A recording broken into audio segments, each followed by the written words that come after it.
안녕하세요. 손하나의 서재에 오신 걸 환영합니다. 2024년은 청룡의 해입니다. 이상가이자 몽상가인 용띠의 날이 밝은 건데요. 매년 새해가 되면 신년 운세를 찾아보시는 분들도 계실 것 같아요. 저도 재미로 2024년 푸른 용의 해 대박나는 띠를 알아봤습니다. 궁금하시죠? 2024년에 대박나는 세 가지 띠는요. 호랑이띠, 원숭이띠, 닭띠라고 합니다. 해당이 되시나요? 저는 운이 좋게도 해당이 됐네요. 제가 호랑이띠거든요.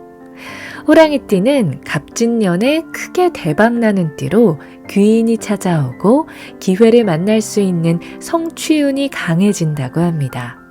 원숭이띠는 2023년 힘들었던 시간이 지나가고 승진운, 관운, 횡재수가 있어서 좋은 기운이 온다고 합니다.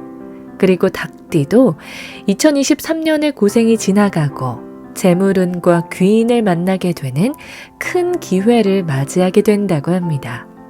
혹시 이 띠에 해당하지 않으시더라도 너무 낙담하지 마세요. 오늘은 그간 우리 구독자님들의 많은 사랑을 받았던 책 운을 벌어야 돈이 벌린다. 이 영상들을 한데 묶어서 2024년 청룡의 해에 재물운이 터지는 사람이 되려면 어떻게 해야 하는지 알려드릴 거니까요. 여러분, 2024년에는 아주 큰 대운이 찾아오실 거고 모두 재물복 터지는 한 해가 되실 겁니다. 같이 읽어볼까요?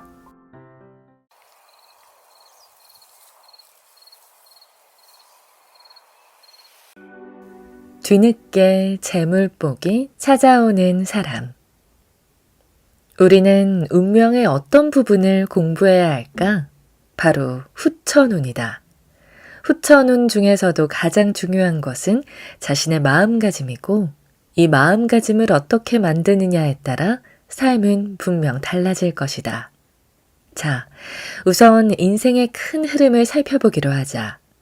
인생을 살아가면서 가장 중요한 시기는 과연 언제일까? 물론 이는 사람마다 다를 것이다. 만약 당신에게 초년기에서 청년기까지의 운과 중년기에서 노년기까지의 운 중 하나를 선택하라고 한다면 무엇을 선택하겠는가?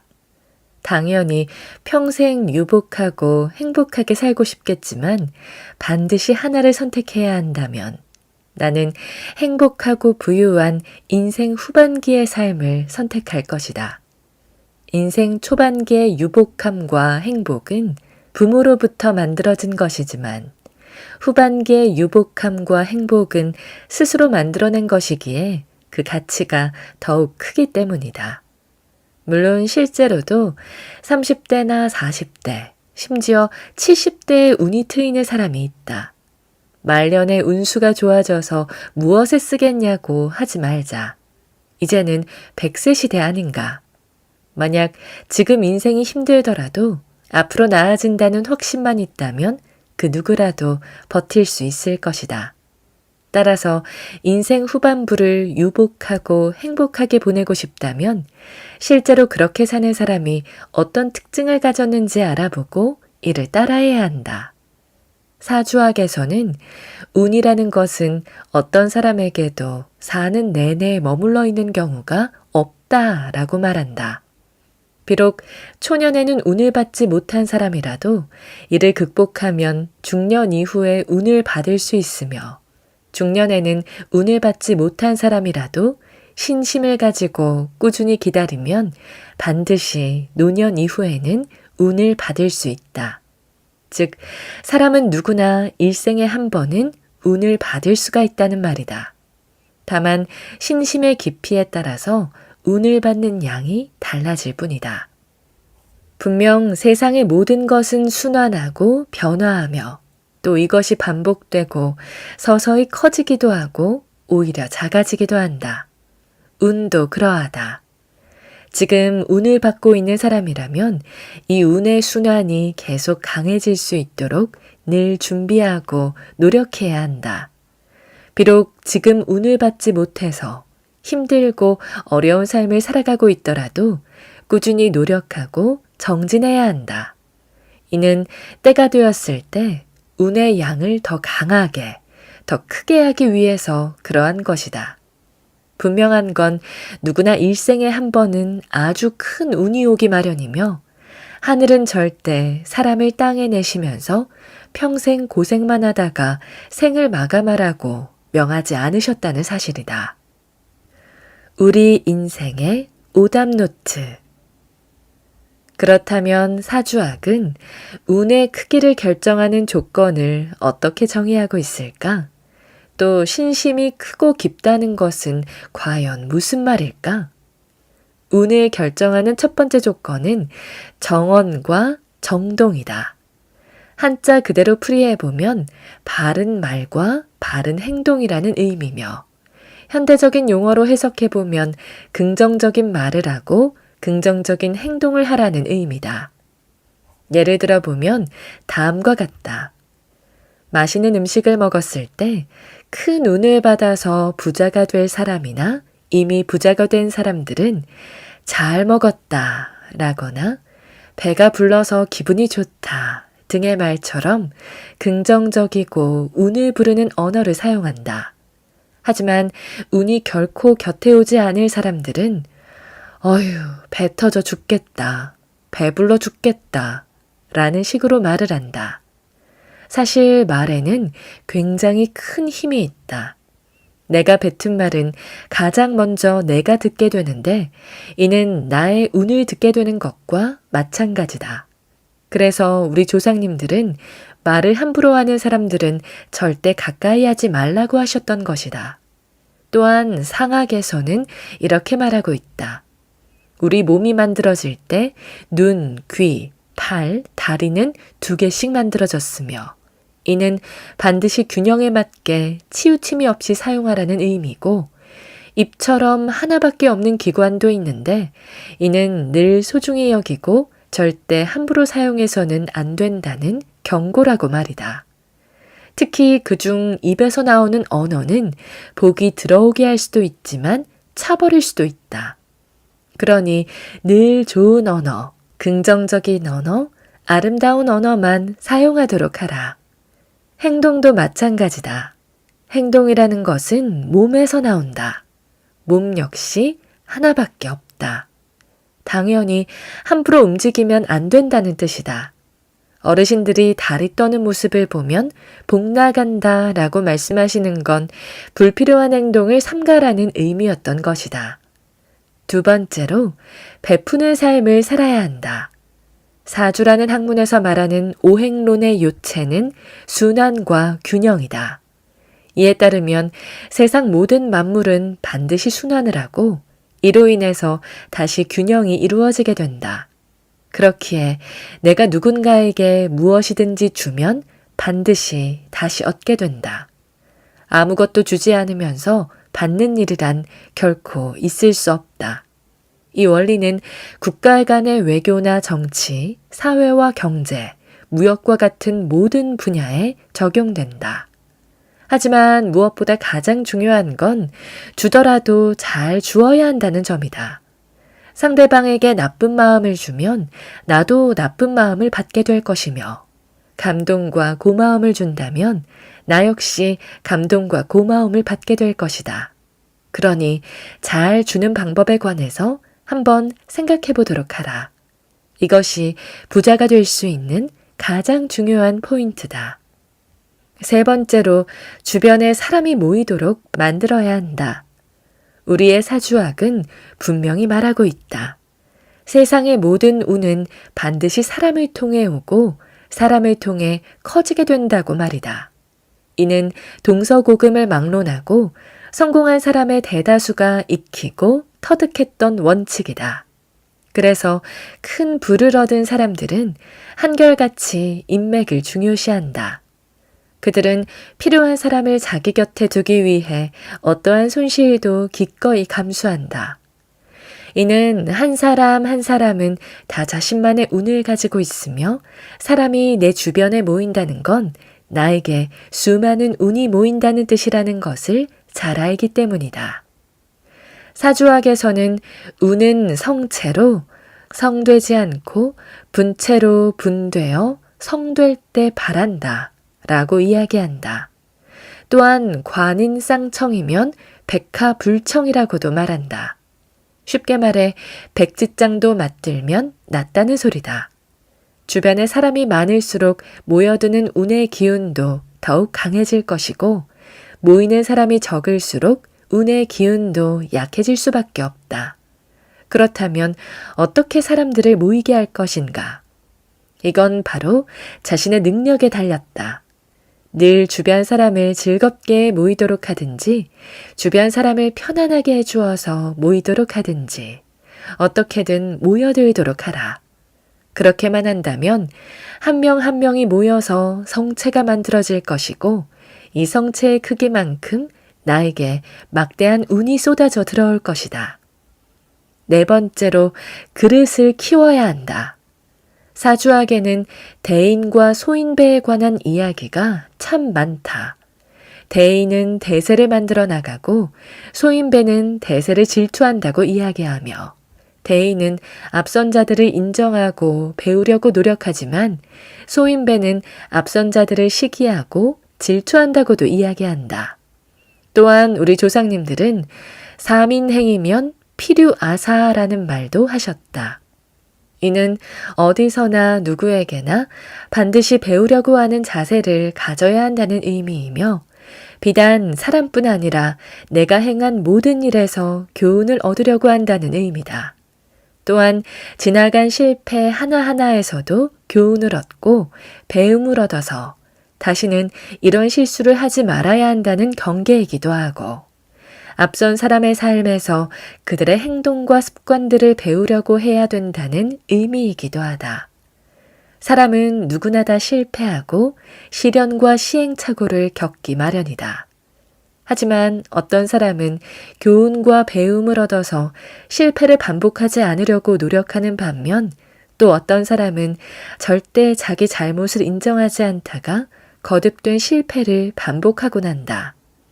텔레비전에 나오는 수능 만점자나 고시 합격자가 하는 인터뷰를 들어보면 오답노트에 대해 이야기하는 경우가 많다. 오답노트는 실패를 반복하지 않으려고 노력하는 수단이다. 한번 틀린 문제를 다시 틀리지 않으려고 노력하는가? 바로 이게 공부를 잘하는 학생과 못하는 학생의 결정적인 차이인 것이다. 이것은 우리 사회 모든 곳에서 적용되는 원리다. 이것을 단지 사주학에서는 대인과 소인배로 구분해서 말하고 있을 뿐이다. 혹 지금까지의 인생 행로에서 실패와 어려움이 많았는가? 그렇다면 이제는 지금까지의 삶에서 교훈을 찾고 다시는 실패를 반복하지 않으려고 노력하자. 그럼 앞으로의 삶은 번영할 것이다. 그리고 그 실패가 나의 그릇을 키워줄 것이다. 내 안에서 만들어지는 운. 마지막으로 한 가지만 더 살펴보자. 어쩌면 가장 중요한 것일지 모른다. 사실 이건 사주학에 나오는 것은 아니고 내가 이제까지 수많은 부자와 빈자를 보면서 자연스레 느끼게 된 것이다. 바로 스스로에 대한 믿음이다. 자신을 믿어야 한다. 하늘은 절대 풀 한 포기, 나무 한 그루도 의미 없이 세상에 내지 않았다. 다시 말해 어렵게 살라고 세상에 태어난 사람은 단 한 명도 없다는 말이다. 나는 세상에 하나밖에 없는 아주 소중한 존재다. 나와 같은 사람은 세상에 나뿐이다. 이 원칙을 반드시 기억해야 한다. 부유한 사람은 자기에 대한 믿음과 확신이 굉장히 강하다. 그런데 가난한 사람들은 절대 자신을 믿지 않는다. 내가 나를 믿지 않는데 이 세상 그 누가 나를 믿어주겠는가? 매일 스스로 자기 최면을 걸라. 나는 세상에서 가장 잘난 사람이다. 반드시 멋지게 살아갈 것이고 또 운이 그렇게 만들어줄 것이다. 이렇게 말이다. 반드시 그렇게 될 것이다. 또한 이를 사주로 풀면 호연직이라고 이야기할 수 있다. 호연직이란 운을 불러오는 마음이다. 사주학에서는 대운이 들어오는 시기를 자기 스스로 바뀌고 변하는 시기라고 규정한다. 운은 밖으로부터 들어오는 것이 아니라 내 안에서 만들어지는 것이며 내가 만들어내는 것이다. 그러니 반드시 스스로를 믿어야 한다. 나는 세상에 단 하나밖에 없는 아주 소중하고 고귀한 존재다. 나는 반드시 최고의 삶을 살아갈 것이다. 라고 말이다. 세상의 오해와는 달리 사주학은 원래 선천운을 단 1%도 고려하지 않는다. 모든 것은 다 후천운에 의해서 만들어진다고 설명한다. 그렇다면 후천운 중 가장 중요한 것은 무엇일까? 바로 마음가짐이다. 모두 후천운을 통해 누리는 삶, 그리고 베푸는 삶을 살기를 바란다. 운이 들어올 때 나타나는 전조 증상. 사주학에는 운이라는 것은 인간이라면 누구나 몇 번씩은 누르게 되지만 이를 알아차리지 못하기 때문에 그냥 흘려보내게 된다 라는 말이 있다. 그렇다. 사람들은 지금 운이 들어오고 있는지, 그리고 그 운을 어떻게 나에게 녹여내야 되는지를 모르기에 이를 살려내지 못하는 것이고, 그렇기 때문에 운의 혜택을 누리지 못하고 있는 것이다. 그러니 알아야 한다.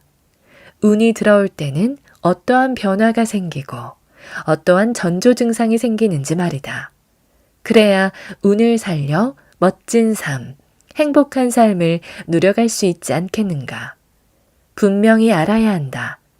세상 그 무엇이든 큰 변화가 생기기 전에는 반드시 일정한 신호가 온다는 것을.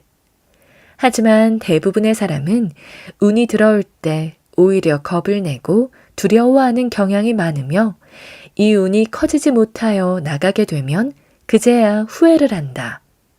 이런 실수를 하지 않으려면 운이 들어올 때 어떤 변화가 생기는지 분명히 알아야 한다. 운이 바뀌면 나도 바뀐다. 먼저 주변 사람들이 나의 변화에 관해 이야기하기 시작할 것이다. 운이 좋은 사람과 운이 나쁜 사람의 가장 큰 차이가 무엇일까? 바로 주관적인 시각이 주를 이루느냐, 아니면 객관적인 시각이 주를 이루느냐 하는 것이다.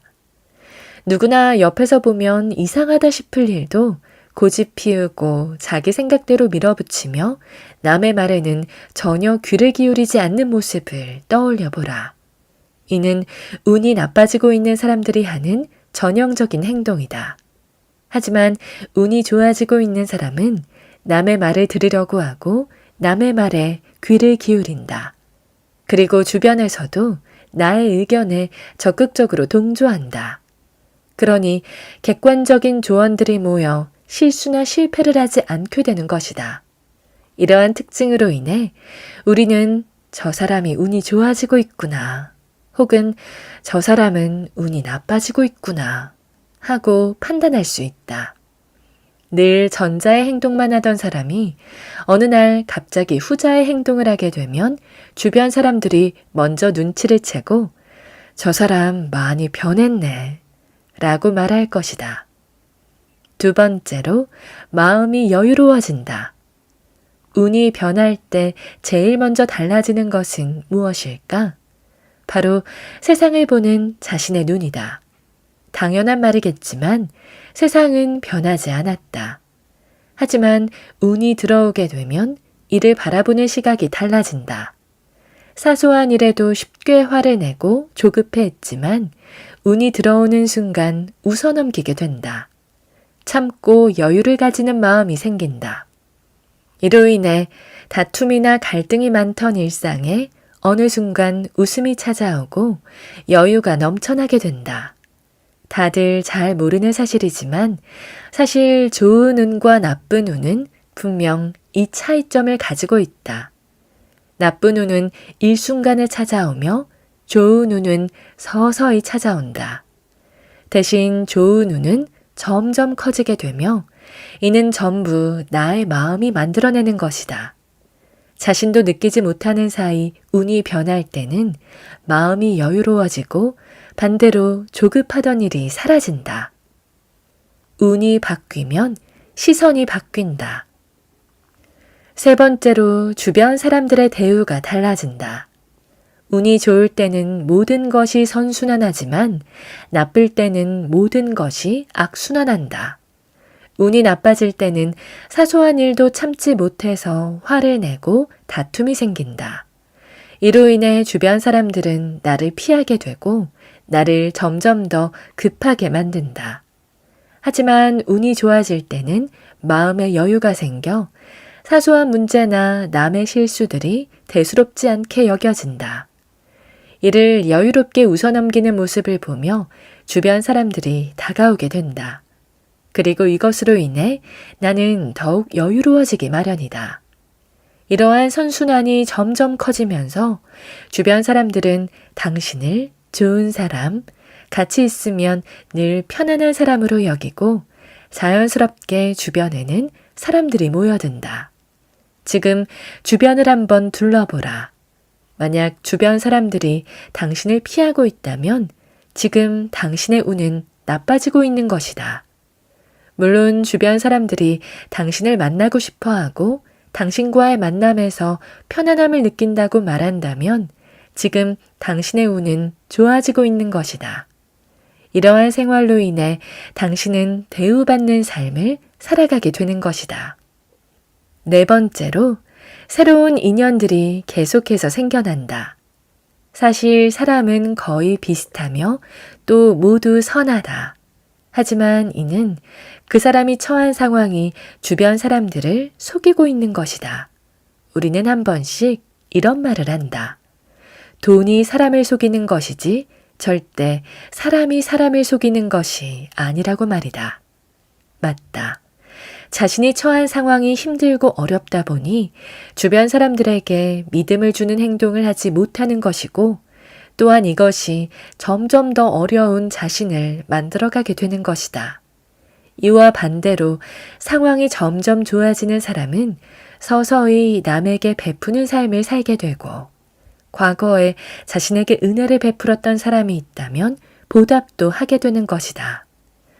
그렇게 과거에 끊어졌던 인연들이 점차 다시 이어지고 이를 통해 스스로 행복을 느껴 더 베풀게 된다. 이런 식으로 더 행복해지는 선순환이 생겨난다. 그렇기 때문에 운이 좋아지는 사람들 곁에는 사람들이 많다. 또한 이 사람들과 함께 늘 웃음과 편안함이 넘쳐난다. 하지만 운이 나빠지는 사람은 필연코 사람을 피할 수밖에 없게 되고 당연히 주변 사람들은 점점 사라지게 된다. 다섯 번째로 그동안 힘들었던 일들이 쉽게 풀려나가는 것을 경험하게 된다. 우리 조상님들은 백지장도 맞들면 낫다고 하셨다. 이는 분명 협동의 힘을 알려주기 위해서 하신 말씀이다. 어떠한 일이라도 여러 사람이 힘을 합치면 더 쉽게 해결될 수 있다. 하지만 운이 나빠지는 사람들은 주변에 사람이 없기에 아주 단순한 일도 계속 어려워지는 것이다. 이와 반대로 운이 좋아지는 사람들은 주변에 사람이 많다 보니 어렵게만 느껴지던 일들도 아주 쉽게 해결되고 난다. 이러한 선순환이 점점 커지다 보면 처음에는 불가능한 일이라고 여겼던 일들도 나중에는 아주 쉽게 해결되는 것이다. 이렇게 운은 선순환과 악순환을 반복하며 점점 커져간다. 또한 운은 일정한 사이클을 가지고 우리 주변을 흘러다니고 있다. 하지만 운이 우리에게 들어왔을 때 들어온 줄을 몰라서 놓치게 된다면 얼마나 아깝겠는가. 사주학은 유비무환, 즉 모든 것을 항상 준비하고 대비하자는 학문이다. 어려움이 오기 전에 미리 준비하고 대비해서 이 어려움을 최소화하도록 하자. 인맥이 곧 금맥이고 활맥이다. 당신은 스스로 인복이 좋다고 생각하는가? 세상은 혼자 살아갈 수 없다. 성공한 사람들에게 특별한 능력이 있어 성공했을 거라고 생각할 수도 있지만 사실 절대 그렇지 않다. 이 사람들의 공통점은 인복이 좋다는 것이다. 인복만 좋다면 재벌까지는 못 되더라도 평생 남들로부터 부러움을 받는 당당한 삶을 살아갈 수 있다. 인복은 쉽게 말해 이런 것이다. 하나의 힘은 아주 작고 미미하다. 그러나 수많은 사람이 모여 작은 힘들이 합쳐진다면 그 하나하나에 미묘한 기세들이 모여서 처음 하나의 기세는 굉장히 큰 힘을 발휘할 수가 있다. 이게 바로 인복이 주는 힘이다. 그렇다면 인복이 좋은 사람과 좋지 않은 사람의 차이는 무엇일까? 그리고 과연 후천적인 노력으로 인복을 좋게 바꿀 수 있을까? 이에 대한 대답을 먼저 하자면 얼마든지 가능하다. 사주학은 선천운보다 후천운을 훨씬 더 중요하게 여긴다. 지금부터 인복이 강해질 수 있는 방법에 관해서 알아보도록 하자. 성공하는 사람 주변엔 좋은 사람이 모인다. 먼저 사주학에서는 인복과 인성을 동일한 것으로 여긴다. 이는 자신의 타고난 기세, 즉 일간을 돕는 오행을 말하는 것이다. 다시 말해 인성이 좋은 사람은 인복이 좋은 사람이며 이는 곧 주변에 돕는 사람이 굉장히 많다는 의미이기도 하다. 그렇다면 인성의 기운에 문제가 있는 사람들은 과연 어떤 사람일까? 바로 주변에 자신을 힘들게 하는 사람이 많으며 항상 사람들로부터 어려움을 겪는 사람이다. 또한 사주학에서는 인성이 곧 인복이라고 말하기도 하지만 결과운과 성취운을 가리킨다고도 말한다. 그래서 인복이 없는 사람은 아무리 노력을 해도 그 결과물이 자신의 노력에 비해 따라주지 않는 것이다.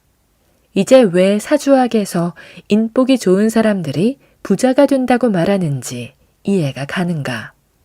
누구든 자신의 능력치에 비해 좋은 결과를 낸다면 큰 자신감을 얻을 것이고 이것은 더 큰 성취로 이어질 것이며 이로 인해 부자가 될 것이다. 그래서 사주학에서는 인성을 재물운, 즉 재성보다 더 중요시하고 있는 것인지도 모른다. 그렇기에 앞서 언급했듯 사주학에서 관인쌍청이면 백하불청이라고 말하는 것이다. 성공하고 번영한 사람들은 사람을 가장 중요하게 생각하며 그 누구도 인복 없이 성공할 수는 없다. 이를 귀인이라는 말로 표현하기도 한다. 이것이 바로 인복이 강해지는 방법이며 주변에 귀인이 나타나는 방법이다. 그렇다면 인복이 강해지기 위해선 어떻게 해야 할까? 인복을 위해 가장 먼저 실천해야 할 것. 첫 번째, 스스로 자신을 믿고 자신의 가치를 높이려고 노력해야 한다. 부자와 빈자의 대표적인 차이점을 꼽자면 자기 확신과 믿음이다. 부자들은 자신에 대한 자신감이 강하다. 사주학적인 측면에서 이는 일간이 강할 때 나타나는 현상이다. 일간이 강하다는 것은 곧 인성의 기운이 강하다는 것을 의미한다. 자신을 믿어야 한다. 다시 한번 말하지만 내가 나를 믿지 않는데 누가 나를 믿어주겠는가? 여러분은 모두 세상에 하나밖에 없는 아주 고귀하고 소중한 존재다. 다만 지금 삶이 힘든 분들은 아직까지 자신의 능력을 발휘할 만한 기회를 얻지 못한 것이다. 자신을 위해 투자하라. 늘 자신을 소중히 여기고 가꾸어 나가야만 한다. 두 번째, 자신의 사주에서 부족한 부분을 반드시 보충해 주어야 한다. 서두에서 말했듯이 이는 마음가짐을 바꾸는 것만으로도 충분히 가능하다. 사주학에서는 세상 모든 사람의 마음을 자신감, 열정, 인내, 치밀함, 부드러움 이렇게 5가지로 나누어 구분하고 있다. 이게 바로 사주학에서 말하는 오행의 마음가짐이다. 물론 더 깊이 들어갈 수도 있으나 그렇게까지 하지 않아도 충분하다. 먼저 스스로 자신을 한번 세밀하게 살펴봐라. 분명 무언가 한 가지라도 부족하기에 인성, 즉 인덕이 살아나지 못하는 것이다. 만약 인복이 부족하다면 앞서 말한 5가지 마음 중에 부족함이 있다는 것일 테니 이제 그 부족한 마음을 보완하려고 노력해 보도록 하라. 이 5가지 마음을 다 가질 수 있다면 누구든 원하는 모든 것을 다 이루어낼 수 있을 것이다. 하지만 인간이다 보니 전부 완벽하게 갖추기는 어려울지도 모른다. 항상 자신을 돌아보고 스스로 어느 부분이 부족하다는 것을 인지한 채 생각하고 반성하고 채워나가려고 노력한다면 인성의 기운은 점점 늘어날 것이고 자연스레 주변에는 사람들이 모여들기 시작할 것이며 운이 살아나는 것을 느낄 수 있을 것이다. 인복을 얻으려면 언행을 바로 해라. 3번째, 항상 좋은 음식을 먹으면서 건강을 지키기 위해 노력해야 한다. 아마 거꾸로 생각해보면 쉽게 이해될 것이다. 만약 여러분이라면 늘 몸이 약해 골골거리는 친구, 만날 때마다 컨디션 안 좋다고 짜증내는 친구, 항상 인상을 찡그리고 있는 친구를 만나고 싶은가? 아마 절대로 아닐 것이다. 여러분이 건강해야 주변 사람들이 여러분을 만나러 오는데 부담이 없다. 또한 건강은 세상 무엇보다 자신을 아껴주는 방법이다. 자신을 존중하기 위해서는 식은 음식이나 버리기 아까워서 억지로 먹는 음식에 미련을 가져서는 안 된다. 어쩌면 첫 번째 조건과 비슷할 수도 있지만 이게 바로 자신의 건강을 만들어준다. 절대 함부로 막 먹어서는 안 된다. 4번째, 늘 긍정적인 언어, 좋은 언어, 아름다운 언어만 사용하려고 노력해야 한다. 남의 뒷담화 같은 건 절대 해서는 안 된다. 여러 사람이 모이는 자리에서 분위기가 그런 식으로 형성되었어도 그 뒷담화를 듣는 사람은 저 사람은 내가 없을 땐 내 욕도 똑같이 하겠구나 하고 생각할 것이다. 뒤에서 남을 욕하는 행동은 스스로 내 얼굴에 침을 뱉는 어리석은 짓이라는 걸 명심해야 한다. 입은 화를 얻는 기관이기도 하고 또 복을 얻는 기관이기도 하다. 아름다운 말만 하려고 노력하라. 당신의 주변 사람들은 당신의 언어로 당신을 평가하려고 할 것이다. 또 은연중에 그에 따른 여러분의 등급을 매기고 있을 것이다. 여러분이 계속해서 싸구려 언어만 사용한다면 주변 사람들은 절대 여러분을 존중하지 않을 뿐더러 오랜 인연을 쌓아가려고 노력하지 않을 것이다. 인간관계에서 가장 소중한 것이 언어라고 말하는 이유가 바로 이 때문이다. 또한 이것이 우리 조상님들이 말을 함부로 하는 사람과는 인간관계도 맺지 말라고 하셨던 이유인 것이다. 마지막으로 항상 많은 사람을 만나려고 하라. 물론 이는 앞에서 언급한 4가지가 전부 충족되었다는 전제 하에서 하는 말이다. 인복은 사람을 만나야만 만들어지는 결과물이다. 그러니 반드시 먼저 주려고 노력해야 하며 늘 상대가 필요한 것이 무엇인지를 생각하는 사람이 되도록 해야 한다. 최소한 내가 하기 싫은 것을 남이 하기를 원하는 사람이 되어서는 안 된다. 옛말에 기소불욕이면 물시 어인하라 라는 말이 있다. 이는 내가 하기 싫은 것이라면 남들도 하기 싫은 것이고 내가 받고 싶은 대우는 남들도 똑같이 받고 싶은 대우라는 뜻이다. 이렇듯 세상의 모든 만물은 반드시 내가 주체가 되어야 하고 내가 먼저 주어야만 똑같이 얻을 수가 있다. 만일 자신의 인간관계가 만족스럽지 않다면 이는 항상 먼저 받으려고만 했기 때문일 것이다. 먼저 주라. 그렇다면 반드시 주변에 사람들이 하나둘 모이는 게 느껴질 것이다. 예컨대 만약 당신이 마음을 털어놓을 수 있는 친구가 생기길 원한다면 당신이 먼저 그런 사람이 되어 주어야 한다. 그렇게만 한다면 당신 주변에는 이런 친구들이 무수히 모여들 것이고 자연스레 인덕과 인복은 상승할 것이며 늘 당신을 도우려는 친구들이 가득할 것이다. 이렇게만 한다면 필연적으로 여러분이 하는 모든 일은 성취와 성공으로 이어질 수밖에 없다. 내가 부자가 될 상인가? 당신은 지나가는 누군가를 보면서 멋있다, 잘생겼다 같은 생각을 해본 적 있는가? 물론 있을 것이다. 그럼 그분의 얼굴을 기억하는가? 아마 대부분은 기억하지 못할 것이다. 기억에 남는 얼굴과 남지 않는 얼굴이 따로 있듯이 이목구비가 뚜렷한 얼굴과 조화로운 얼굴 또한 따로 있다. 아마 잘생긴 사람 이야기가 나오면 대부분이 눈이 크고 잘생겼어, 코가 멋있게 생겼어, 입이 예쁘게 생겼어 라며 이목구비에 관한 것만 생각할 텐데 이런 부분적인 이목구비는 서로 잘 알고 있는 상태에서나 자세히 볼 수 있는 것이다. 가장 중요한 건 이목구비의 조화다. 이목구비는 전체적인 조화를 판단해서 보는 것이기 때문에 위에서 언급했던 멋있다 같은 이미지와는 전혀 다르다. 그래서 성형을 한다고 해서 운이 달라지는 것은 아니라고 말했던 것이다. 붓이 나는 첫인상. 그럼 어떻게 해야 할까? 바로 피부에 윤기가 나도록, 밝고 화사한 얼굴이 되도록, 그리고 생기 있는 얼굴이 되도록 만들어야 한다. 가장 먼저 이야기할 것은 윤기 나는 피부다. 상학에서뿐만 아니라 현대 인상학에서도 얼굴에 윤기가 나면 훨씬 젊어 보인다고 말한다. 피부가 푸석푸석하고 윤기가 없고 늘어지거나 피곤해 보인다면 사람들이 좋아할 리가 없다. 물론 관상학이나 인상학이나 결국은 사람의 눈으로 보고 판단하는 것이 아니겠는가. 붓티가 난다고 하는 얼굴을 한번 떠올려 보라.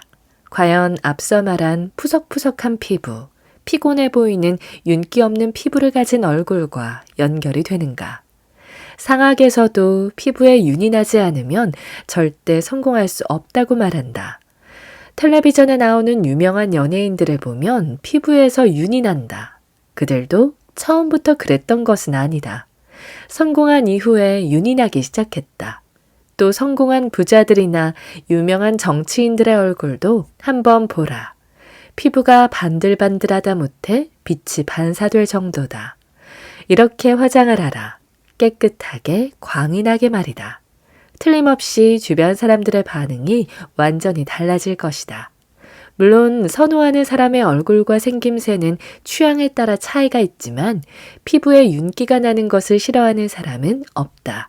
또한 심리학에는 첫인상 효과라는 것이 있는데 이는 자신도 모르게 굳혀진 그 사람의 이미지로 인해 향후 행동까지 판단하게 된다는 이론이다. 심리학에서도 첫인상을 좋게 만드는 최고의 수단으로 윤이 나는 피부를 꼽는다. 얼굴은 마음의 거울이다. 다음으로는 밝고 화사한 얼굴이다. 우리는 어쩌다 연예인을 마주치면 꼭 이런 말을 한다. 연예인답다. 역시 연예인이다. 우리는 무엇을 보고 이런 말을 하는 걸까? 또 연예인처럼 밝은 얼굴을 가지기 위해서는 어떻게 해야 하는 걸까? 아주 쉬운 것인데도 연예인들의 얼굴에 항상 보이는 이것을 우리는 쉽게 떠올리지 못한다. 바로 우아하고 품이 있으며 부드러운 미소 말이다. 현대 심리학적으로도 미소를 띤 얼굴이 그렇지 않은 얼굴보다 호감도가 훨씬 높다고 수도 없이 발표되었다. 항상 상대에게 은은한 미소를 보여주어라. 이것이 바로 운을 얻는 최고의 수단이다. 마지막으로 생기 있는 얼굴이다. 누구나 이런 말 한 번은 해본 적 있을 것이다. 무슨 일 있어? 얼굴이 왜 이렇게 힘들어 보여? 무슨 좋은 일이 있어? 얼굴에 생기가 도는데? 이렇게 말이다. 과연 무엇을 보고 이 사람이 힘든지, 지금 좋은 일이 있는지 판단을 했을까? 바로 얼굴이다. 얼굴에는 우리의 마음이 다 드러난다. 그리고 얼굴로 사람의 마음을 판단하는 경우는 이것 말고도 많다. 음흉해 보이는데? 끼가 많아 보이는데? 사람 착해 보이는구먼. 따위의 말들 역시 전부 얼굴로 마음을 판단하는 것이다. 그럼 마음이 활기차고 자신감이 있다면 또 즐겁다면 이건 역시 얼굴에 반드시 나타나지 않을까? 물론이다. 그렇기에 상학에서도 생기 있는 얼굴, 사기 있는 얼굴이라고 구분하는 것이다. 항상 긍정적으로 생각하라.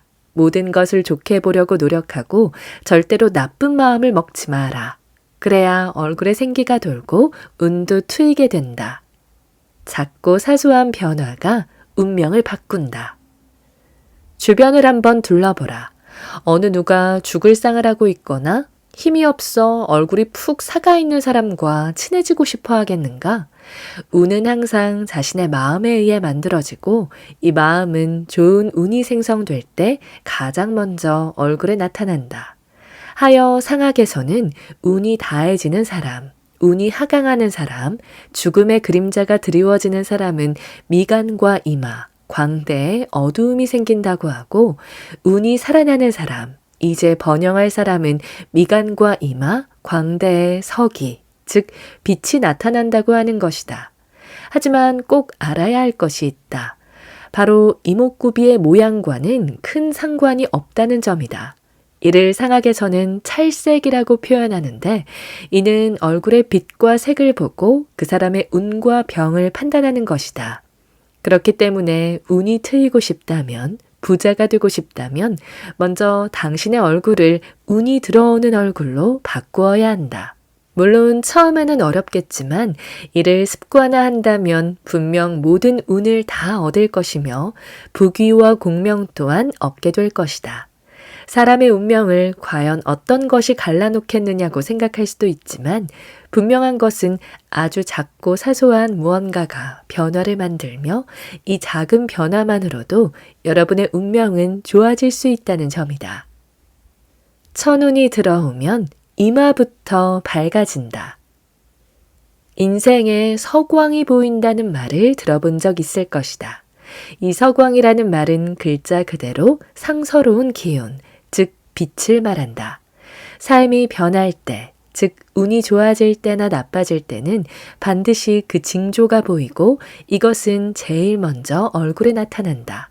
가장 먼저 스스로 그 기운의 변화를 판단해야 하기 때문에 항상 집안에 거울을 밝고 깨끗하게 두어야 한다. 늘 자신의 얼굴을 살펴보라. 분명 매일매일 변하고 있는 자신의 얼굴을 발견하게 될 것이다. 이제부터 이야기할 변화들이 생긴다면 이제부터 당신의 삶에는 좋은 운들이 만들어질 것이며 큰 번영이 만들어지기 시작할 것이다.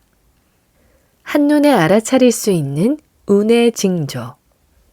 첫 번째로 좋은 운이 들어올 때는 가장 먼저 이마가 밝아지기 시작한다. 이마는 우리 몸 중 천기가 제일 먼저 흡수되는 곳이고 천기가 좋은 운이나 나쁜 운으로 변화하는 첫 번째 관문이라 할 수 있다. 그렇기 때문에 삶이 어려워지면 이곳이 제일 먼저 탁해지거나 어두워지며 반대로 삶이 좋아지면 이곳이 제일 먼저 밝아지거나 깨끗해지는 것이다. 그래서 나는 늘 세안이나 샤워를 할 때 이마를 한 번씩 더 씻고 난다. 여러분도 세안을 하거나 화장을 할 때 이마를 한 번씩 더 깨끗하게 씻고 가능한 더 투명하게 밝히려고 노력해보라. 상은 타인이 보고 느끼는 것이다. 주변 사람들이 하는 얼굴 좋아졌네, 얼굴이 환해졌네 라는 소리는 사실 얼굴 전체를 보고 하는 말이 아니다. 이마를 보고 하는 소리다.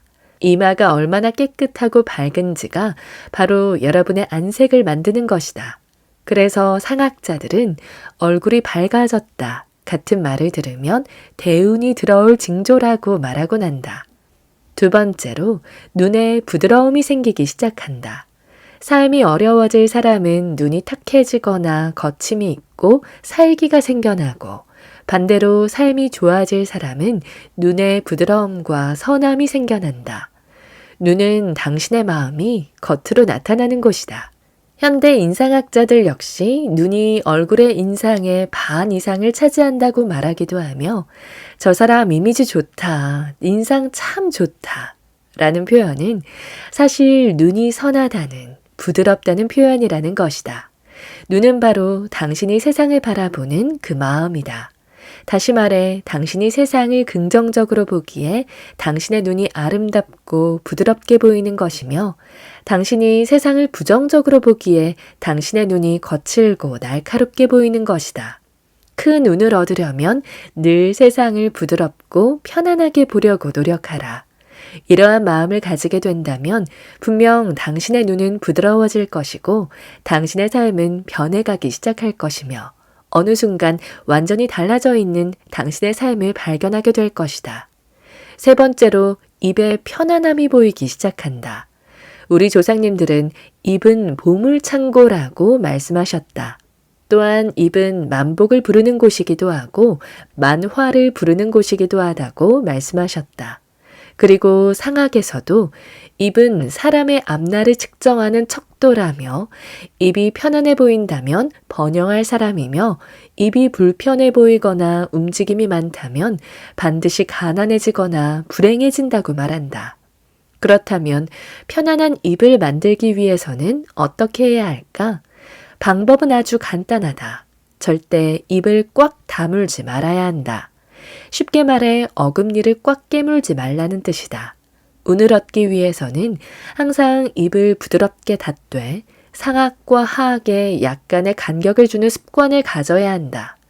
이렇게 하면 절대 화를 낼 수가 없으며 만약 화가 나더라도 금방 풀릴 것이다.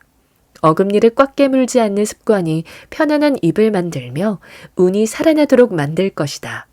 이러한 형상에서는 절대 악한 소리, 독한 소리, 모진 소리가 나올 수 없다. 모양보다는 균형과 색. 네 번째로 귀가 깨끗해지기 시작한다. 많은 사람이 귀가 크면 잘 산다느니 귀가 작으면 어렵게 산다느니 하는 소리를 하곤 한다. 하지만 사실 상학에서는 귀의 모양보다는 색을 더 많이 본다. 얼굴색은 혈액순환에 따라 불그스름하고 선명하게 보이기도 하지만 검붉고 탁해 보이기도 한다. 귀는 특히 더 그러하다. 그렇기에 여성의 경우 약간 늘어지는 귀걸이를 하는 것이 운이 좋아지는 하나의 수단이 될 수도 있다. 귀걸이가 귓불을 긴장시켜 혈액순환이 더 잘 되도록 해줄 테니까 말이다. 물론 욕심을 내어 너무 크거나 무거운 것을 하게 되면 오히려 혈액순환을 막아 탁한 빛이 나며 이는 운이 더욱 나빠지도록 만든다. 그래서 시간이 날 때마다 귀를 한 번씩 만져주고 문질러주는 습관을 가지는 게 아주 중요하다. 이는 기운을 강하게 만들 뿐 아니라 간과 심장의 기운을 강화해주는 행위이기도 하다. 그렇기 때문에 상학에서는 이러한 동작을 자신감을 살려주는 동작이라고 하며 운을 살려주는 동작이라고도 말한다. 다섯 번째로 얼굴에 균형이 생기기 시작한다. 아마 누구라도 내가 말을 하고 있는 동안 상대가 나를 비웃고 있다는 것을 느끼게 되면 기분이 좋지 않을 것이다. 그렇다면 우리는 저 사람이 내 말을 비웃고 있다는 것을 어떻게 느끼고 알게 되는 걸까? 바로 상대의 삐뚤어진 눈과 입으로 알 수 있다. 사람은 무언가를 부정적으로 바라볼 때 한쪽 입꼬리가 올라가거나 내려가며 눈빛 역시 달라지기 마련이다. 하여 삶이 아주 어렵거나 고난 속에 있는 사람을 정면에서 바라볼 때 좌우가 약간 기울어져 있다는 것을 알 수 있다. 특히 그들의 눈이나 입, 어깨, 걸음걸이 등은 분명 틀어져 있거나 기울어져 있을 것이다. 그렇기 때문에 사람을 얻고 운을 얻기 위해서는 늘 좌우의 균형을 잡으려고 노력해야 한다. 이는 분명 당신의 체형이 좋아지도록 만들 것이며 좋은 체형은 관상의 변화를 만들어 운을 얻을 부자가 될 상으로 바꿀 것이다. 관상을 이기는 심상. 상학에서는 천운을 얻는다는 최고의 상을 심상이라고 말하며 이 심상을 5가지로 나누어 구분하고 있다. 하지만 대부분은 관상에 대해서만 알고 신경 쓸 뿐 심상에 관해서는 전혀 모르고 있다. 또한 이 심상에 관해 모르는 사람들은 관상에 대해서만 이야기하고 관상만 중요하다고 말한다. 그렇다면 관상이 과연 한 사람의 운명이나 성격을 완벽히 지배한다고 말할 수 있을까? 그렇지 않다. 그렇기에 사람들이 상악을 미신이라고 말하는 것이다. 아니, 생긴 게 그런 걸 어떡하라고. 내가 이렇게 생겨먹고 싶어서 이렇게 생겼나? 부모님의 유전자가 그런 걸 어떡하라고. 라는 식으로 이야기하면서 말이다. 물론 나도 그렇게 생각한다. 그래서 정통 상학에서는 사주불여관상이여 관상불여 심상이라고 말하고 있는 것이며, 이는 사주가 아무리 좋아도 관상이 좋은 것만 못하고 관상이 아무리 좋아도 심상보다는 못하다는 뜻이다. 또한 관상 역시 변상이라고 하여 고정된 것이 아니라 그 사람의 마음가짐이나 행동, 주변 여건 등에 따라서 변한다고 이야기한다. 진짜 관상을 보려면 얼굴의 모양이나 기운을 중요시하고 어떤 부분에 생기가 있고 또 어떤 부분에 생기가 없느냐를 보아야 한다. 몸의 형태를 좌우하는 마음은 얼굴과 달리 형상이 없다.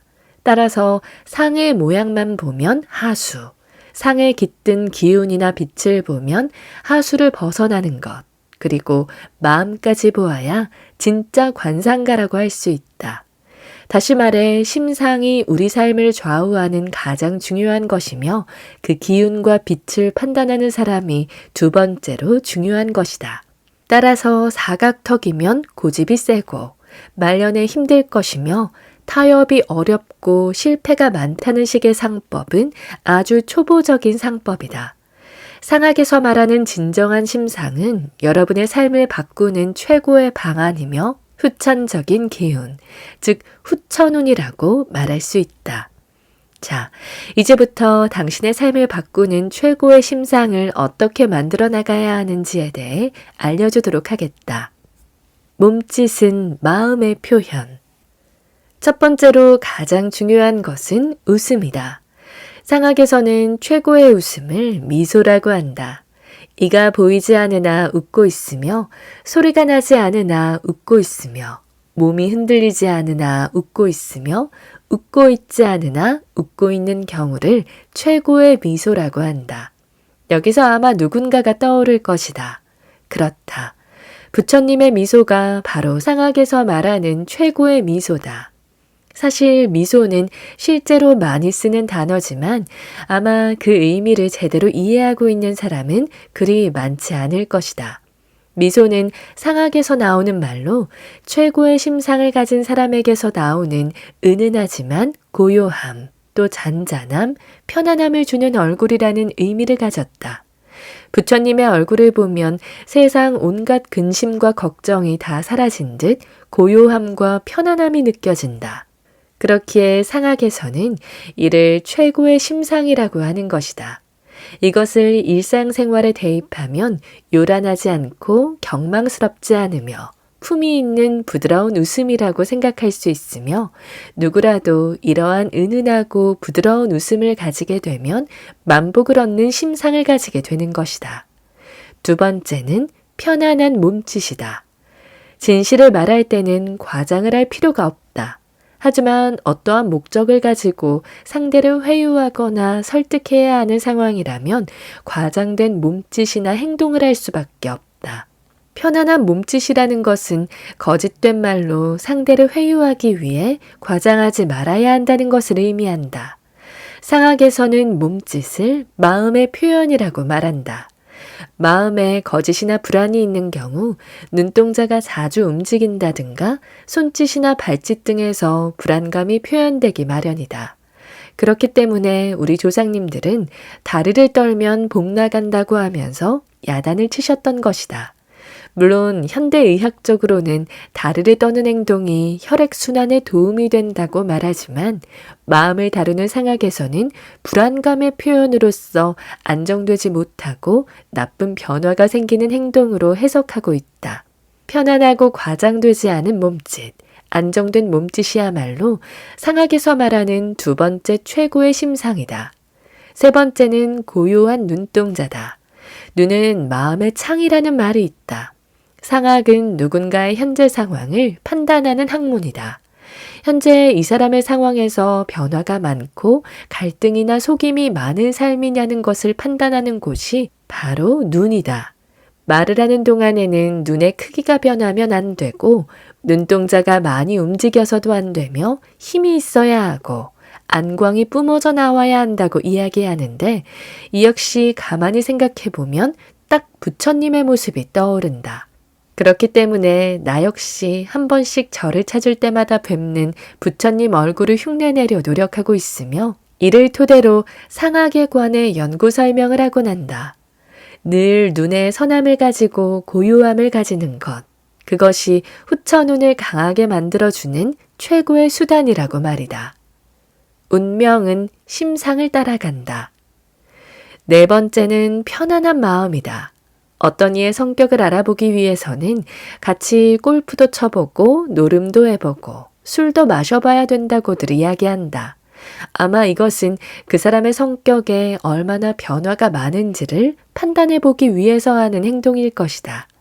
화가 나도 크게 노하지 않으며 기뻐도 과하게 즐거워하지 않으며 슬퍼도 과하게 슬퍼하지 않으며 좋은 것이 있어도 욕심부리지 않는 그 한결같은 마음이 상학에서 말하는 심상의 네 번째다. 마지막 다섯 번째는 행동이다. 행동은 정신의 표현이다. 상학에서는 신체는 곧 정신이라고 말한다. 형체로 혀를 기르며 혈로 기를 기르며 기로 신을 길러야 한다고도 말한다. 이는 쉽게 말해 항상 맑고 깨끗한 정신을 가져야 한다는 의미이며 이것을 요즘의 사회에 대입한다면 자신감 있는 마음, 진실한 마음, 긍정적인 마음이라고 표현할 수 있다.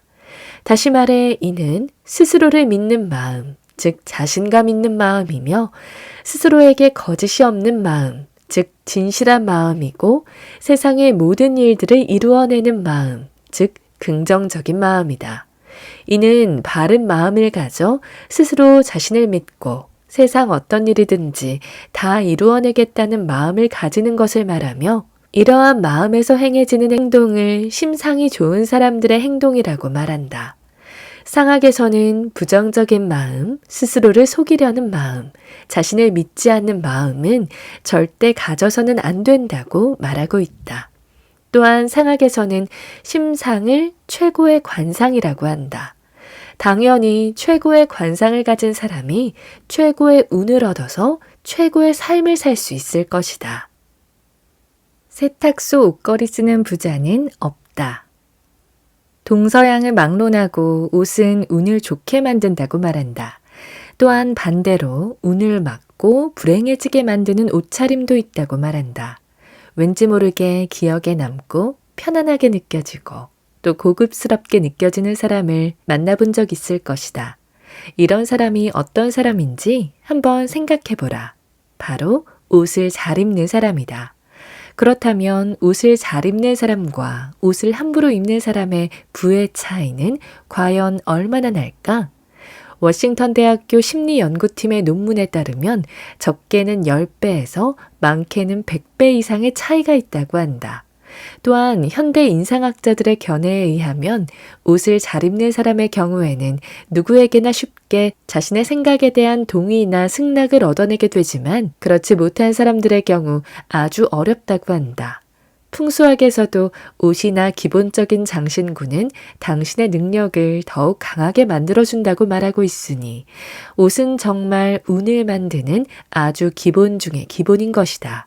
길을 걸어가던 도중 낯선 사람이 당신의 곁으로 다가오려고 할 때 만약 그 사람이 아주 멋지게 차려입었다면 특별히 경계하지는 않을 것이다. 하지만 왠지 모르게 거부감이 느껴지는 옷차림을 하고 있다면 틀림없이 도망을 가거나 피하거나 일정한 거리를 두려고 할 것이다. 만약 그 사람이 말을 걸어오려고 한다면 그 말이 시작되기도 전에 피하고 싶을 게 분명하다. 그러니 앞으로 이야기할 3가지 옷차림은 당신의 운을 막아 불행해지도록 만들 것이다. 깔끔한 차림이 신사와 숙녀를 만든다. 첫 번째, 늘어진 옷이나 색이 바랜 옷은 절대 입지 말아야 한다. 옷이 늘어났다는 것은 이미 옷의 수명이 다했다는 뜻이며 색이 바랬다는 건 역시 마찬가지다. 이는 버려야 할 옷을 입고 다닌다는 이야기이기도 하다. 풍수학에서는 생과 사의 개념을 중요시 여긴다. 나에게서 생기가 넘쳐나고 있느냐, 사기가 넘쳐나고 있느냐에 의해 내가 번영해 갈 사람이냐, 몰락해 갈 사람이냐를 암시하기 때문이다. 절대 몰락해 가는 사람이 되려고 하지 마라. 좋은 운은 맑고 깨끗하고 가벼우며 경쾌하고 생기가 살아나는 곳이 아니라면 절대 머물지 않으며 오려고도 하지 않는다. 그래서 옷을 걸어둘 때도 절대 세탁소에서 주는 철제 옷걸이를 사용하면 안 된다. 철제 옷걸이에 걸어둔 티셔츠나 얇은 옷은 잘 늘어나 버리니까 말이다. 늘어난 옷을 입고 다니는 사람들은 어디를 가서든 친절이나 호의를 받기가 어렵다. 늘 자신이 가진 능력에 비해 타인으로부터 과소평가를 받을 것이기 때문이다. 두 번째, 구겨진 정장이나 외투는 절대 입지 마라. 정장이나 외투가 구겨졌다는 것은 아주 게으른 사람이라는 것을 반증하기도 한다. 현대 인상학자들 역시 구겨진 정장이나 외투를 입는 사람들은 일정한 형식이나 절차 없이 편한 대로 살아가며 타인에게 절대 호감을 얻을 수 없다고 말한다. 우리 조상님들께서도 의복 손질은 늘 정갈하게 하셨고 옷차림 하나도 삐뚤어지지 않아야 한다고 말씀하셨다. 당신의 생각과 행동이 바르다는 것을 타인에게 보여주는 가장 첫 번째 모습이 바로 당신의 정장과 외투인 것이다. 세 번째, 낡은 운동화나 구두는 절대 신지 마라. 풍수학에서는 운을 막는 최고의 요소가 바로 낡고 지저분한 신발이라고 말하고 있다. 낡고 더러운 운동화나 구두를 신고 다니는 것은 행동과 생각에 조심성이 없다는 반증이기도 하다. 한마디로 말해 편한 대로 하고 싶은 대로 하고 살아가는 사람이라는 이야기다. 이러한 신발을 신은 사람은 한 걸음을 내디뎌도 디뎌야 할 곳과 디디지 말아야 할 곳을 구분하지 못할 것이고 이는 자기도 모르게 자신의 무의식 속에 새겨지게 될 것이다. 그리고 이 무의식은 그 사람의 생각이나 행동, 말 역시 그렇게 하도록 만들 것이고 나중에는 하고 싶은 말이면 다 뱉어버리는 제멋대로 행동하는 사람이 될 것이다. 당연한 말이겠지만 그런 사람과 가까이 하고 싶어하는 사람은 세상 어디에도 없을 것이다. 그렇기 때문에 이런 사람에게는 어떠한 기회가 오기 힘들 것이고 이에 따라 인생의 번영이 만들어지는 일 역시 어려울 것이다. 옷을 입는 데에도 적당함이 필요하다. 허전한 손목이나 목은 당신을 불행하게 만들 것이다. 세상의 모든 것에는 포인트가 있어야 한다. 목걸이에도 펜던트라는 포인트가 있어야 하고 반지에도 포인트가 있어야 하며 옷에도 포인트가 있어야 한다. 이것뿐 아니라 말이나 행동 등 인간이 살아가는 모든 부분에 포인트가 있어야 한다. 똑같은 넥타이를 하더라도 핀을 한 사람과 하지 않은 사람의 정갈함은 확연한 차이가 있다.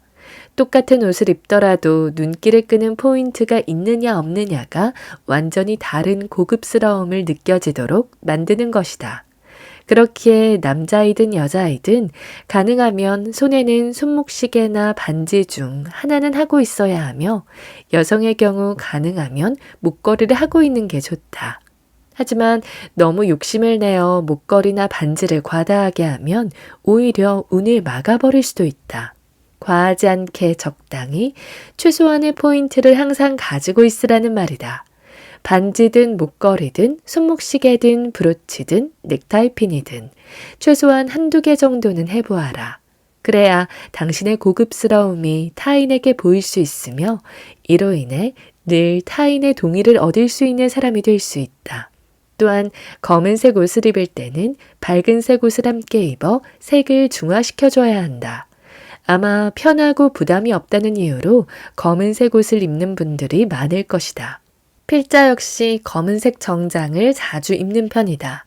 하지만 검은색 옷을 입을 때는 반드시 그 안에 입은 옷의 색깔이 완전히 달라야 한다.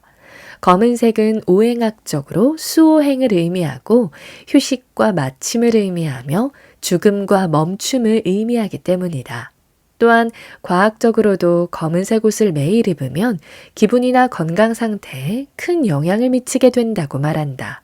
이는 검은색이 주는 파장 때문이다. 색에는 심리를 좌우하는 색채적인 파장이 있다. 마치 흐린 날이나 비 오는 날에도 밝은색 옷을 입으면 기분이 좋아지는 것처럼 검은색 옷을 입은 사람들은 우울해지고 상대적으로 소심해지기 때문에 타인에 비해 불행함을 느끼는 경우가 많다고 한다. 심리학에서도 단체로 검은 옷을 입고 있는 경우 사람들의 기분이 가라앉고 무기력해지며 매사 의욕이 상실되고 속도 더부룩하고 머리도 아프고 배도 아프고 침체된 것 같은 수렁에 빠지는 느낌을 겪게 된다고 말한다. 따라서 검은색 옷을 입을 때는 반드시 밝은색 옷을 같이 입어서 색의 중화를 만들어 주어야 한다. 성공하는 남자의 지갑, 신발, 벨트. 필자는 풍수 강연을 자주 하곤 한다. 강연을 시작할 때마다 늘 하는 질문이 있는데 바로 여러분은 과연 풍수라는 것을 무엇이라고 생각하십니까? 라는 질문이다. 그리고 이런 질문을 하면 어김없이 몇 자리 찾는 것 아닌가요? 라는 답변이 돌아온다. 아마 대부분이 이렇게 생각하고 있을 것이다.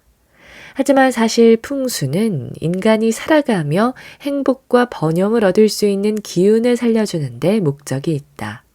그리고 그중 꼭 가지고 다녀야 할 것들에 관하여 말하는 것이 있는데 이를 풍수 도구라고 한다. 우리는 이런 말을 많이 하곤 한다. 난 왜 운이 살아나지 않는 걸까? 왜 이렇게 하는 일마다 어려움을 겪을까? 이런 생각이 들 때는 자신에게 운을 살아나게 만드는 풍수 도구가 있는지 없는지를 꼭 살펴보아야 한다. 자, 무일푼에서 현대라는 대기업을 일구어낸 정주영 회장을 생각해보자. 정주영 회장은 왜 그렇게 자신이 번영하던 시절에 신었던 구두를 밑창과 뒷굽을 바꾸어 가면서까지 고집해 신었던 걸까? 돈이 없어서 그랬을 거라고 생각하는 분은 아마 없을 것이다. 그렇다면 삼성가를 일구어낸 이병철 회장은 왜 그렇게 항상 자신이 사용하던 안경테만을 고집했던 걸까? 이 역시 근검절약이 몸의 배서라고 생각하는 분은 없을 것이다. 자신의 기운을 살아나도록 만들고 무슨 일이든 잘 풀려나가도록 만들어주는 풍수도구는 분명 누구에게나 있다. 그렇다면 이 글을 보는 당신은 어떤 풍수도구를 가지고 있는가? 당신의 배우자는 어떤 풍수도구를 가지고 있는가? 또 당신의 자녀들은 어떠한가? 자, 이제부터 논할 이 3가지를 꼭 신경 써보라. 아니, 하나 선물해 보도록 하라. 그리고 이제 알려드리는 방법으로 관리해보라. 당신과 당신의 배우자, 그리고 당신의 아이들은 하는 일마다 운과 성공이 따르는 사람으로 변해갈 것이다. 재벌들은 규칙처럼 여기는 습관. 첫 번째, 지갑이다. 지갑 안을 한번 살펴보아라. 지갑은 풍수학에서 말하는 재물운이 살아나도록 만드는 최고의 풍수도구 중 하나다. 대부분이 지갑 사용법에 대해서는 잘 모르고 있겠지만 지갑 속에는 반드시 넣어둬야 할 것이 있고 또 절대 넣어두면 안 되는 것이 있다. 이제 지갑 속에 꼭 넣어두어야 할 것과 넣어두면 안 되는 것들에 대해 알려드리도록 하겠다. 지갑 속에는 가족 사진과 약간의 현금, 그리고 자신의 의지를 담은 문구 하나는 반드시 있어야 한다. 아마 본인이나 가족들의 지갑 속을 살펴보면 앞서 말한 것들이 없는 경우가 대부분일 것이다. 운이 살아날 수 없었던 이유는 바로 이것 때문이다. 가족 사진의 경우 가족 모두 즐거운 모습으로 찍힌 것이라면 어떤 것이든 좋다. 만약 없다면 수일 내로 나가서 한 장 찍도록 하라. 그리고 그 사진을 하루에 한 번씩은 꼭 꺼내보도록 하라. 당신의 가족들은 분명 달라질 것이다. 늘 자신을 긴장시키는 사진 속 소중한 사람들을 보며 항상 최선을 다하는 사람으로 변해갈 것이다. 그리고 지갑 속이 텅 비는 일은 절대 없어야 한다. 자녀나 배우자의 지갑에 단돈 얼마라도 넣어주도록 하라. 물론 요즘에는 대부분 신용카드를 사용하는 탓에 현금을 들고 다니지 않는 경우가 많겠지만 그래도 약간의 현금은 지갑 안에 들어있어야 한다. 돈은 돈을 부르고 불을 만드는 최고의 풍수도구이기 때문이다. 간혹 지갑을 몇 년에 한 번씩 바꿔야 한다고 말하는 분이 있는데 이는 정말 풍수를 모르고 하는 말이다. 지갑은 자신과 맞는 것이 있고 자신과 맞지 않는 것이 있다.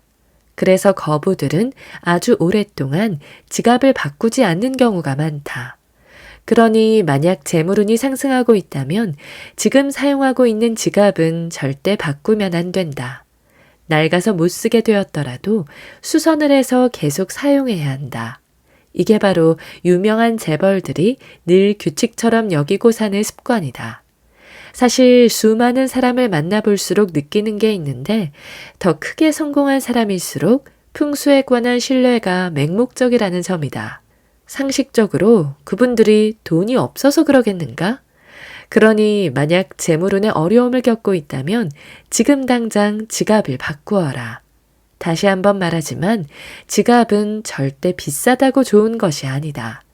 몇천 원짜리일지라도 자신과 잘 맞는 게 있고 반대로 몇백만 원짜리이지만 잘 맞지 않는 게 있다. 정주영의 구두, 이병철의 구두. 두 번째, 신발이다. 늘 신는 구두와 간혹 신는 운동화는 반드시 구분해야 한다. 앞에서 이야기했던 현대 정주영 회장, 삼성 이병철 회장의 낡은 구두 일화는 이미 신문에도 났고 방송에서도 나온 적이 있기 때문에 들어본 적 있을 것이다. 그렇다면 그들은 왜 구두를 사는 것보다 더 많은 돈을 들여서 그렇게나 낡은 구두를 고집했던 걸까? 이들은 구두가 자신의 성취운을 만들어주는 것임을 잘 알았기 때문이다. 구두가 바로 운을 살리는 풍수인 것이다. 그래서 그들은 자신의 성장 일로에 신었던 그 구두를 수십 년 동안 수선해가며 신었던 것이고 나중에 못 신게 될 정도로 낡았을 때는 신발장 맨 위에 올려놓고 잘 보관해왔던 것이다. 이 낡은 구두를 보면서 자신이 힘들고 어려웠던 그 시기에 얼마나 열심히 뛰어다니고 얼마나 열심히 일했는지를 생각하며 다시 한번 의지를 다지기 위함이다. 그래서 우리 조상님들은 신발이 1000냥이면 모자는 100냥이라고 말씀하시기도 했던 것이다. 그러니 현재 성장 일로에 있다면 구두 역시 계속 신는 게 당연하다. 발냄새가 나든 낡아서 헤어지든 수선을 해서라도 계속 신어야 한다. 하지만 지금 어려움을 겪고 있거나 하는 일이 잘 안 되고 있다면 제일 먼저 구두부터 바꾸어 보아라. 이때 주의해야 할 점이 있다. 구두를 바꿀 때는 모양과 상표를 완전히 다른 것으로 바꾸는 게 좋다. 구두 역시 비싸다고 좋은 것이 아니라는 점 꼭 명심해야 한다. 벨트가 첫인상을 좌우한다. 세 번째, 벨트다. 간혹 길을 가다 보면 이러한 남자들을 한 번씩 보게 된다. 입은 옷은 흐트러져 있고 정장 바지는 입었는데 허리띠가 아래로 축 처져 있어 볼썽사나운 모습의 아저씨들 말이다. 옷 매무새는 상대에 대한 예의이며 어떤 대학이든 최고 경영자 과정에서 필수적으로 수강해야 하는 에티켓이다. 왜일까? 이는 깔끔한 옷 매무새와 단정한 말투가 좋은 첫인상을 남기기 때문이다. 또한 부유한 사람들은 이를 잘 안다. 하여 옷을 깔끔하게 단정하게 입은 사람은 만만하게 대하지 못하는 것이다. 옷매무새의 균형을 잡아주는 것이 바로 벨트다. 그래서 에티켓 교육을 하는 곳에서는 벨트 착용법으로 많은 시간을 할애한다. 그러니 혹시 남편의 벨트가 너무 오래되어 계속 풀리지는 않는지, 늘어나지는 않았는지 꼭 체크해보라. 만약 그렇다면 당장 새 것으로 바꾸어 주어라. 그래야 운이 살아나게 된다. 당신의 남편을 어느 누구에게도 우습게 보이지 않는 남자로 만들어 주어라. 당신의 아들에게도 마찬가지다. 이렇게 해야 당신의 남편과 아들의 운이 쑥쑥 잘 살아나게 된다. 풍수도구의 조건은 무엇일까? 운을 살려내는 풍수도구는 분명 있다. 그렇다면 풍수도구의 조건으로는 무엇이 있을까? 풍수도구는 내가 항상 가지고 다니는 것, 내 몸에서 오랫동안 떨어지지 않는 것, 그리고 나에게 맞는 것이어야 한다. 이 물건들에서 나오는 작은 기운들이 쌓이면서 주위 사람들에게 큰 영향을 주기 때문이다. 그러니 앞서 언급한 세 가지는 꼭 신경 쓰길 바란다. 인정받는 여자의 목걸이, 귀걸이, 반지. 앞에서는 남성의 운을 살리는 물건에 관해 이야기했다. 그렇다면 여성의 운을 살려주는 풍수 도구는 없는 걸까? 실제로 필자의 추천을 듣고 어려움에서 벗어난 분들이 많으며 전통 풍수학에서도 반드시 여성들에게 하기를 권하기도 했다. 그리고 현대사회의 여성 대부분이 하고 있기도 하다. 하지만 제대로 된 사용법과 자신에게 맞는 것을 고르는 방법을 몰라 대부분이 잘못 사용하고 있으며 이로 인해 그 효과를 전혀 보고 있지 못하고 오히려 해를 보고 있는 분도 많다. 자, 이제 알려주는 대로 한번 따라서 해보라. 분명 스스로 운의 기운을 느끼게 될 것이고 변해가는 자신을 발견하게 될 것이다. 당신의 액세서리로 운을 불러라. 첫 번째, 목걸이는 절대 함부로 하면 안 된다. 목걸이가 숨골을 덮어서는 안 되고 가죽이나 끊어지기 쉬운 천 또는 실로 꼬인 모양의 목걸이 줄을 착용해서도 안 된다. 다음으로 펜던트는 반드시 있어야 한다. 펜던트에 자신의 소망이나 가족들을 위한 기원을 적어 놓으면 풍수적인 기운이 살아날 수 있다. 그리고 몸이 왜소한 사람은 상대적으로 조금 굵은 줄을, 몸이 거대한 사람은 상대적으로 조금 가느다란 줄을 사용하는 게 좋다. 이는 목걸이의 기운이 펜던트로 전부 모여 분출되도록 하기 위함이고 줄의 굵기는 음양의 조화를 맞추기 위함이다.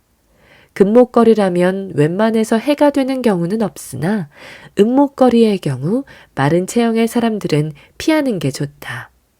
두 번째, 귀걸이는 운을 만드는 아주 중요한 물건이다. 나이를 먹어 귀걸이 하는 것을 귀찮아하는 분도 있겠지만 귀걸이가 본인의 재물운을 상승시키는데 도움이 된다는 것을 꼭 알았으면 한다. 어르신들이 귀가 큰 사람을 보고 저 사람 잘 살겠네 라고 말하는 걸 들어본 적 있을 것이다. 이는 귀가 재물운과 성취운을 살려주는 곳이기 때문이다. 그렇기 때문에 귀를 자극하는 귀걸이는 최고의 풍수도구가 될 수 있다. 조선시대에는 남자들도 귀걸이를 했다고 한다. 남자가 귀걸이를 하는 것은 선조 때 귀걸이 금지령이 내려지기 전까지 일상적인 모습이었고 이는 귀걸이가 풍수도구임을 나타내는 반증이기도 하다. 귀걸이를 하자. 가능한 한 가느다랗고 작은 것으로. 조금 늘어진 것이라면 더욱 좋다. 그리고 귀걸이 역시 금이면 아주 좋고 은이라도 괜찮다. 하지만 귀걸이를 해서 염증이 생긴다든가 고통이 생긴다면 절대 해서는 안 된다. 이는 재물운을 만드는 귀를 상하게 해 스스로 해를 입힐 수 있기 때문이다. 세 번째, 반지는 항상 착용하는 게 좋다. 이는 남성에게도 해당되는 부분이다. 반지를 많이 하면 좋은가요? 라고 묻기도 하는데 명심해야 할 것이 있다. 반지는 하나만 하는 게 가장 좋고 많아도 2개를 넘기지 않는 게 좋다. 드라마를 보면 명문가 어머님들이 며느리에게 자신이 쓰던 쌍가락질을 물려주는 장면이 나오곤 한다. 손가락에 낀 반지는 재물운의 상징이기에 이는 집안의 모든 관리 권한을 물려준다는 의미인 것이다. 또한 재물운을 위한 반지는 반드시 약지에 끼워야 한다. 아마 보통은 약지를 결혼 반지를 끼는 손가락으로 생각하겠지만 이는 서양의 전통이고 수상학에서는 약지는 결합과 화합을 의미하며 약지에 금반지를 끼면 재물운이 상승한다고 말한다. 자, 주먹을 쥐고 손가락을 하나씩 펴보라. 아마 다른 손가락은 모두 하나씩 펴지겠지만 약지는 절대 하나만 펴지지 않는다는 걸 알게 될 것이다. 이는 손의 근육이 모두 약지로 모이기 때문이다. 그래서 약지를 손의 모든 기운이 모이는 곳이라고 말하는 것이다. 서양에서 약지의 길이로 바람길을 측정하는 것도 이와 무관하지 않다. 부자의 가방에 꼭 들어있는 물건. 당신은 가방 속에 무엇을 넣어서 가지고 다니는가? 그 중에 당신의 운을 상승시키기 위한 물건이 있는가? 아마 대부분이 자신의 가방 속에 들어있는 물건들이 자신의 운을 변화시킨다는 사실을 모르고 있을 것이다. 자, 오늘부터 가방 속에 반드시 이것을 넣어서 가지고 다니도록 하라. 이것은 분명 당신을 변하도록 만들 것이며 어느 순간 타인들에게 대우받고 있는 자신을 발견하게 될 것이다. 가방을 여성들의 전유물이라고 생각할 수도 있겠지만 요즘은 남성들 역시 가방을 가지고 다니는 경우가 참 많다. 필자도 강의나 강연을 위해 나갈 때는 반드시 가방을 들고 나간다. 이처럼 많은 분이 가방을 가지고 다니지만 그 내용물에 관해서는 별로 신경 쓰지 않으며 가방 속 청결 상태에 관해서도 신경 쓰지 않는 경우가 대부분이다. 하지만 앞으로 이야기할 5가지에 대해 신경 써보면 습관이 바뀔 것이고 이로 인해 삶의 변화가 생길 것이며 삶의 번영이 찾아오게 되는 것을 느끼게 될 것이다. 돈이 돈을 부르고 운이 운을 부른다. 첫 번째, 지갑과 약간의 현금이다. 요즘은 지갑 자체를 가지고 다니지 않는 사람이 많은데 번영을 위해서는 지갑이 꼭 있어야 한다. 그것도 약간의 현금을 넣어서 말이다. 풍수학에서는 왜 집안에 저금통이나 금고를 꼭 두라고 할까? 이는 바로 돈이 돈을 부르기 때문이다. 사실 요즘은 지갑에 카드만 몇 장 넣어서 다니는 분들이 많다. 또 스마트폰에 결제 서비스가 들어가 있어 지갑 없이 스마트폰만 들고 다니는 사람들도 심심치 않게 볼 수 있다. 시대가 바뀐 것은 부인할 수 없는 현실이지만 스스로의 번영을 만들기 위해서는 약간의 현금은 반드시 가지고 다녀야 한다. 현금을 들고 다니는 게 불편하다고 느낄 수도 있고 카드로 결제하는 게 더욱 편리하다는 것도 인정한다. 하지만 당신의 무의식은 물건을 사면서 돈을 직접 주는 것과 그냥 카드로 결제를 하는 것을 완전히 다르게 판단한다. 예컨대 카지노에서는 반드시 칩이라는 돈의 대용품을 사용한다. 왜 그들은 불편하게 환전이라는 과정을 거쳐서 칩을 사용하도록 하는 걸까? 이는 돈의 감각을 사람이 느끼지 못하도록 만들기 위해서다. 돈을 직접 만지고 물건값을 돈으로 직접 지불해야 돈에 대한 감각이 생기며 돈의 소중함을 알게 되니 이것을 없애기 위해 불편함을 감수하는 것이다. 그러니 현금을 사용하는 습관을 가져야 한다.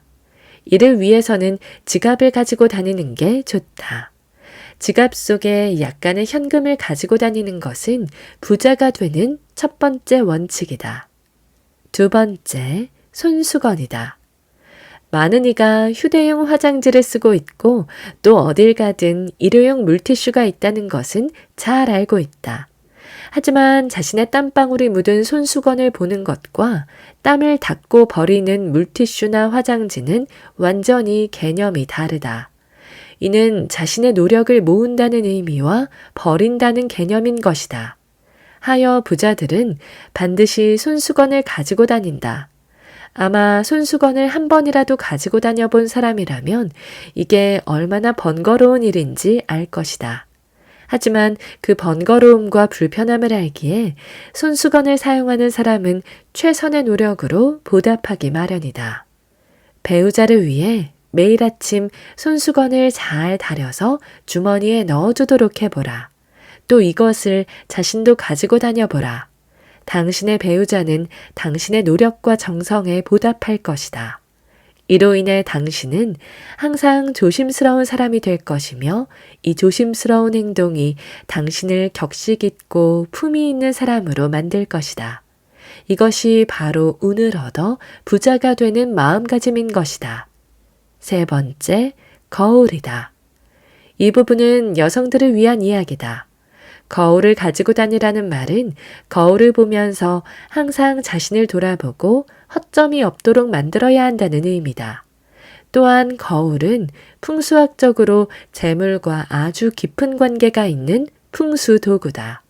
그렇기 때문에 풍수 인테리어에서도 집안의 번영을 위해 가장 먼저 하는 이야기가 거울의 위치인 것이다. 항상 작은 거울을 가방 속에 넣어서 다녀라. 분명 작은 흐트러짐에도 스스로 신경 쓰게 될 것이며 이러한 작은 것들이 모이고 모여 운이 좋은 사람, 특히 재물운이 좋은 사람이 되도록 만들어줄 것이다. 부자와 빈자를 가르는 차이. 네 번째, 메모용품이다. 부자와 부자가 되지 못한 사람의 가장 결정적인 차이점은 바로 메모를 하느냐 아니면 기억을 하려 하느냐이다. 부자가 된 사람들은 모두 메모를 위한 수첩을 가지고 다닌다. 이들은 순간적인 느낌이나 무엇인가 기록해야 할 것이 있다면 이 수첩에 적는다. 재미있는 이야기도 적을 것이고 교훈이 될 만한 내용도 적을 것이고 떠오르는 영감이나 느낌도 수시로 적으면서 자신을 변화시키고 발전시키려고 노력한다. 하지만 부자가 되지 못한 사람들 또는 부자가 될 수 없는 사람들은 항상 이렇게 말한다. 저거 예전에 내가 생각했던 건데 라고 말이다. 이렇게 이들은 항상 생각만 했고 또 이를 잊어버렸기에 발전도 없었고 변화도 없었던 것이다. 과거 뽀빠이 이상용 씨는 TV에 나와서 메모 노트만 수백 권이 넘는다고 말씀하셨다. 그랬기에 그렇게나 능력 있는 사회자가 될 수 있었던 것이다. 삼성 이건희 회장 역시 수백 권 이상의 메모 노트를 가지고 있었다고 한다. 그래서 삼성이라는 그룹을 세계 최고의 기업 중 하나로 만들어낼 수 있었던 것이다. 요즘은 스마트폰에 메모 기능이 있어 이를 이용하는 것도 하나의 좋은 방법이 될 수 있다. 메모 용품을 늘 가방에 넣어서 가지고 다녀라. 그리고 항상 메모하라. 이것이 분명 당신을 최고의 능력자로 만들어줄 것이다. 다섯 번째, 가족 사진과 자신의 목표다. 가족의 소중함을 모르는 사람이 부자가 되는 경우는 없으며 목표가 없는 사람이 성공을 하는 경우 또한 없다. 그렇기 때문에 가방 속에는 반드시 가족의 소중함을 느낄 수 있는 가족 사진이 들어있어야 한다. 분명 가족 사진을 보면서 가정의 행복을 지키고 자녀들의 미래를 아름답게 만들어주기 위해 더욱 노력할 것이다. 자신의 목표 역시 마찬가지다. 목표를 보고 달려가는 사람이어야 최소한 그 근방이라도 갈 수 있는 것이다. 1등을 보고 달려야지 최소한 2등, 3등이라도 될 수 있는 거지.